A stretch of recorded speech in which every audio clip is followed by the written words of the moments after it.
BNP বড় হয়ে যাক, বিএনপি পপুলার হয়ে যাক, বিএনপি অধিকাংশ পার্লামেন্টে জিতুক, বিএনপি মানে আরও বেশি ফ্লারিশ করুক, এটা কি চাইবে? চাইবে না তো। জামাতও তো বা ইসলামিক দলগুলো তো চাইবে না। সুতরাং এখানে এখানে আমি দেখলাম যে মির্জা ফখরুল ইসলাম আলমগীরকে অনেকে মানে ওই পক্ষের লোকেরা তারা অনেকেই পোক করছেন বা অনেকে নিন্দা করছেন।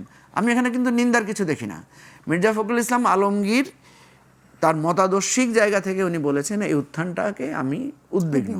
তো সুতরাং এটা ঠিক আপনি ওদেরকে জিজ্ঞেস করেন, ওদেরকে যে জিজ্ঞেস করেন যে বিএনপির উত্থান ঘটলে আপনি কি উদ্বিগ্ন কিনা বা আপনি চিন্তিত কিনা, অবশ্যই তারা চিন্তিত।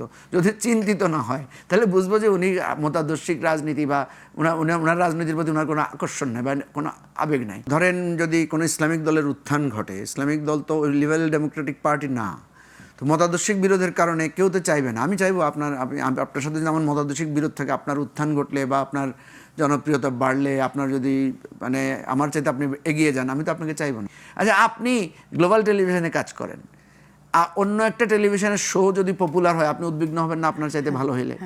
আর ও যদি আপনারটা হইলে সেও হবে না, এটাই তো হওয়া স্বাভাবিক। সুতরাং এখানে তো আমি কোনো বিতর্ক বা এখানে অস্থির হওয়ার কোনো বিষয় দেখি না।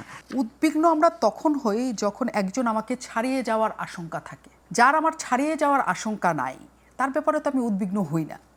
তাহলে কি বিএনপি মনে করছে যে দক্ষিণপন্থী দলগুলো তাকে ছাড়িয়ে যাওয়ার মতো অবস্থা তৈরি হয়েছে?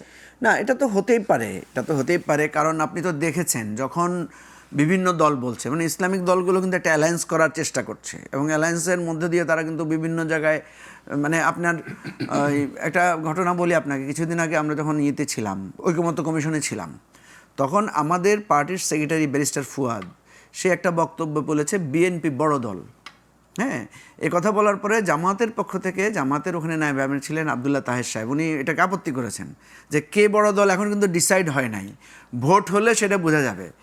আমি বলছি না যে উনি, তার মানে কি উনি, ওনার কথা দ্বারা বোঝা যাচ্ছে যে বিএনপি বড় দল না, আমরাও বড় দল হতে পারি, ভোট হোক। সুতরাং উভয় দলের মধ্যে তো একটা কম্পারিজন কাজ করতেই পারে, মনের অলক্ষ্যে কাজ করতে পারে, এটা হতেই পারে।